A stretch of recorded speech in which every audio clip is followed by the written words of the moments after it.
ভাৰতীয় লোকসেৱা আয়োগৰ কম্বাইন্ড ডিফেন্স সাৰ্ভিস পৰীক্ষাত সফলতা অৰ্জন চিপাঝাৰ সাৰেংগাঁও অঞ্চলৰ এজন যুৱকৰ অঞ্চলটোৰ ৰাজৰ্ষি বৰুৱাই এই পৰীক্ষাত উত্তীৰ্ণ হৈ ভাৰতীয় সেনাৰ লেফটেনেণ্ট পদত অধিষ্ঠিত হ'বলৈ সক্ষম হৈছে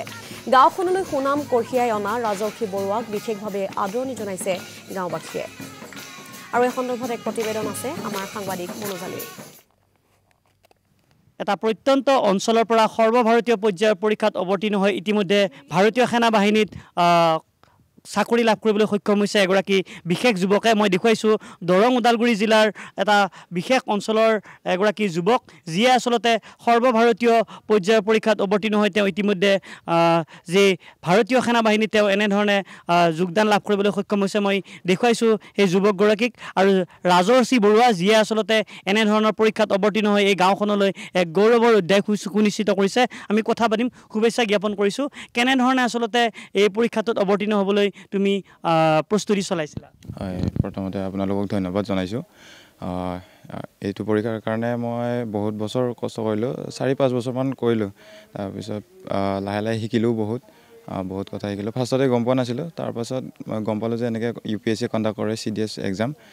এক্সামৰ কাৰণে পঢ়িলো বছৰত দুবাৰকৈ হয় তাৰ পাছত এনেকৈ দিলো দি মেলি 7 এটেম্পটত মই 2023 চনত এপ্ৰিল মাহত এক্সামটো পাছ কৰিছো তাৰ পিছত ট্ৰেইনিংৰ কাৰণে গলো মই সেপ্টেম্বৰৰ 28 তাৰিখে এতিয়া আমি জানিব পাৰিছো ভাৰতীয় সেনা বাহিনীৰ এগৰাকী বিষয়া হিচাপে তুমি ইতিমধ্যে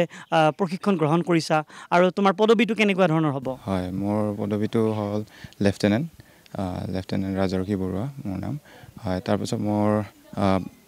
কোৰ অফ ইএমই বুলি কয় ইলেক্ট্ৰিকেল এণ্ড মেকানিকেল ইঞ্জিনিয়াৰ যেহেতুকে মোৰ ডিগ্ৰীখন টেকনিকেল আছিলে কাৰণে মই টেকনিকেল কোৰত পাইছো হয় গাঁৱত দেখিবলৈ পাইছো আমি আদৰণি জনাইছে ঢোলে ডগৰে তোমাক আদৰণি জনাইছে তোমাক শুভেচ্ছা জ্ঞাপন কৰিছে এই পৰিৱেশটো কেতিয়াবা মনত ভাবিছিলা নে বাৰু হয় না মই ইমান ভবাই নাছিলো যে আৰু সকলোকে মই ধন্যবাদো জনাইছো যে ইমানখিনি কৰিছে মোৰ কাৰণে মই আহি পোৱাৰ পাছত মই ভবা নাছিলো মই জাস্ট আহিম বুলি ভাবিছিলো তাৰ পিছত গাঁৱৰ মানুহে মোৰ লগৰখিনিয়ে মোৰ দাদাহঁতে মোৰ ঘৰৰ পৰিয়াল সকলোৱে বহুতখিনি প্ৰগ্ৰাম ইয়াত হেৰি কৰিছে আৰু মনোজালী ধন্যবাদ জনাইছো প্ৰতিবেদন আগবঢ়োৱাৰ বাবে